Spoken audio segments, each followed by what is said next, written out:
আপনি যে কোম্পানিটা দেখেন সেই কোম্পানির মালিক আমি না, আমি কর্মচারী রাকিব মালিক। সে যে এত বড়লোক ভাবে সেটা কাউকে জানাতে চায় না।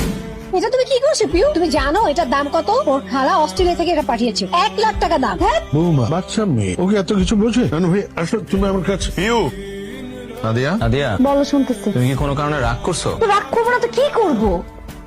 হ্যাঁ, ভাইয়া ভাবিরা কি পরিমাণে অপমান করলো সবার সামনে। 4-5 হাজার টাকা দিয়ে তুমি একটা গিফট কিনে দিলা। এই খেলাটা না কিনে একটু দামি খেলা তো কিনে দিতে পারতাম, তাই না? আমি বলছিলাম তোমাকে, না সেটা করলা না। ভাবে ভাই বোনেরা থাকে বিদেশে, সবসময় জুনাতকে দামি দামি গিফট কিনে দেয়, আর আমি তোর ফুপু ফুপু হয়ে আমি কি গিফটটা দিলাম? কথা তো শোনাবেই। ভাইয়া ঠিকই বলছে, সবসময় সামির ভাইয়ের উপর ভরসা করে থাকি, জীবনটাই পার হবে চুলা ঠেলতে ঠেলতে। কি বলতেছো তুমি? কি বলতেছি? শোনো, তুমি একটা কাজ করবা, তুমি বাবাকে বলবা যে তোমাদের গ্রামের একটা জমি আছে, সেই জমিটা বিক্রি করে তোমাকে যাতে কিছু টাকা দেয়, এটা দিয়ে একটা বিজনেস শুরু করো। কিছু একটা করো। কি বিজনেস করবা সেটা যদি তোমার বুদ্ধিতে না আসে, তুমি সামির ভাইকে জিজ্ঞেস করো, তার কাছ থেকে একটা বুদ্ধি নাও। ও সেই বুদ্ধি নিতে তো তোমার আবার কষ্ট হয়ে যাবে, তুমি পারবো না বুদ্ধি নিতে। তাহলে আমি তাকে ফোন দিই, আমি জিজ্ঞেস করি কি বুদ্ধিতে করা যায় বিজনেস। পাগল হয়ে গেছো নাকি? হ্যাঁ, পাগল হয়ে গেছি, একদম পাগল হয়ে গেছি।